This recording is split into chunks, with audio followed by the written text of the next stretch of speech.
This is the Hidden Killers podcast with Tony Brueski. Featuring author, psychologist, and daily contributor, Shavaun Scott. Ellen Greenberg. It's a case that's gone on now for almost more than 15 years. It's a case of a young woman, teacher, beloved by students and many friends and family, who somehow, allegedly, stabbed herself 20 times, killing herself. Some of those stab wounds, post-mortem as well. So somehow she was stabbing herself when she was dead. Yes, it sounds just as crazy as it is, but it was ruled a suicide, and her parents for years have been fighting to get that changed. So maybe they can look into it and investigate this as a homicide, which it was originally kind of looked at as. That it changed very quickly because there's some high power people that made some high power decisions, and that was very quickly adjusted. Joining me to discuss, Shavaun Scott, psychotherapist and author. This is one where it just blows the mind because the facts are the facts. And why do we live in a world where we have to go to such lengths to try and just correct this? It seems to be a clear error. Yeah, this is an absolutely bizarre one. The first thing I did when I was watching a show about this story is, imagine taking a knife and stabbing myself 10 times in the back of the neck. It's like, who would swallow this story? It is probably the strangest supposed suicide that I've ever heard of, and I would not have bought it at all. It's just completely weird. The whole thing is bizarre. None of it makes much sense. That's why it very much feels like a cover-up in some way, shape, or form. The behavior of some of the people in her life that were very close to her, the ex-fiancé being one of them, has moved on. His story was that he went to go exercise, came back up, door was locked, broke it down. There's some question about the lock story and exactly what the damage was, and then found her like this. Maybe that is how he found her. Maybe that's exactly how he found her. There's also talk now about the body being moved, but it was never looked at as a homicide investigation. He was never looked at as a suspect. And again, has moved on with his life, has not been charged with anything, and who knows, maybe he will someday. I don't know. But I don't know. When something like this happens, is it bizarre behavior for someone to just kind of pack up and move on and not say anything about your love of your life that was brutally murdered? I mean, even if you do move on, I think it might be a cause one would champion until the right person is found. I mean, that's just me. I think probably a lot of people, but it also doesn't necessarily, I guess, make one a murderer if they just do kind of move on. What are your thoughts on all of that?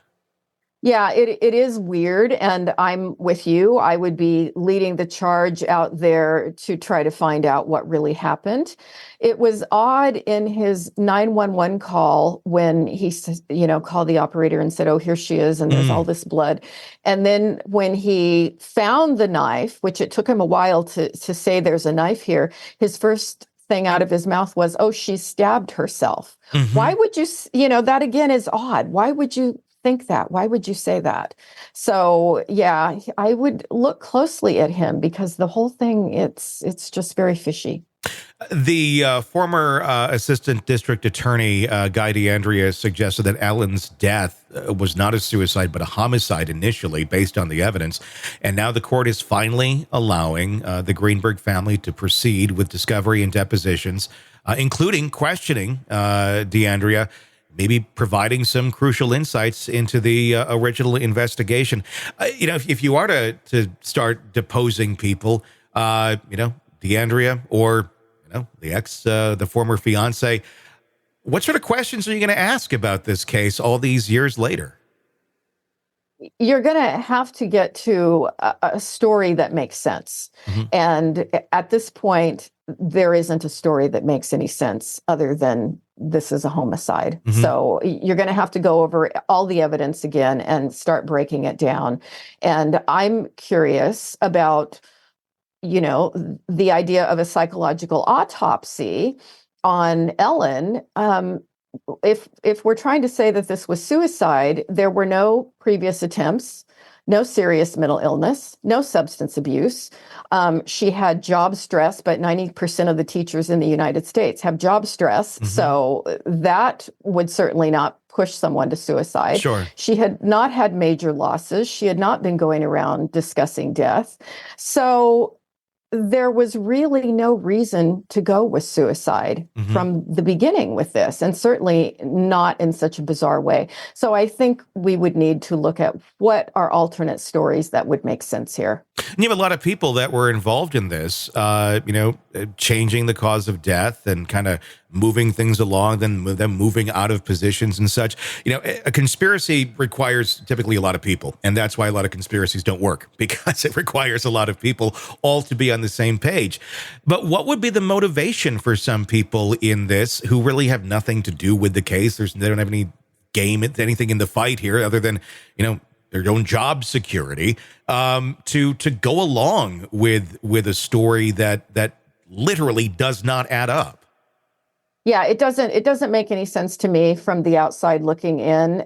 Is it just laziness? And, again, once they latch onto a story, it's just easier to keep telling that same story again than is to admit that you did something wrong and you didn't look at it closely enough. I don't know, but I would like to see this proceed, and I would like to hear, ultimately something that makes more sense than this. Sick of the ads? We are too. Start listening with no commercials now and get access to all of our episodes in advance of everyone else. Become a True Crime Today Premium Plus subscriber on Apple Podcasts. Search True Crime Today Premium Plus on Apple Podcasts or go to our podcast page and sign up now. True Crime Today Premium Plus. Sign up now.